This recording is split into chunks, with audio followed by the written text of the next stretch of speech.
বিসমিল্লাহির রহমানির রহিম। ঈদ মোবারক। আসসালামু আলাইকুম। রোজা শেষ হলো।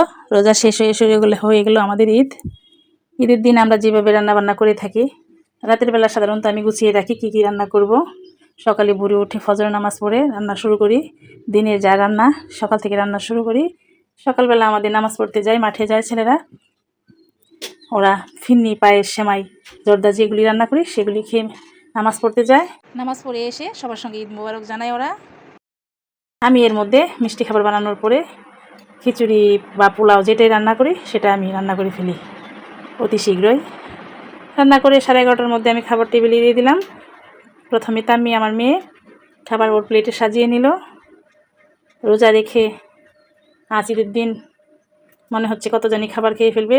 দেখা যাক, ওর প্লেট ও সাজিয়ে নিল, কতটুকু খেতে পারে। কেমন লাগলো দোয়া করবেন, ভালো থাকবেন। ঈদ মোবারক।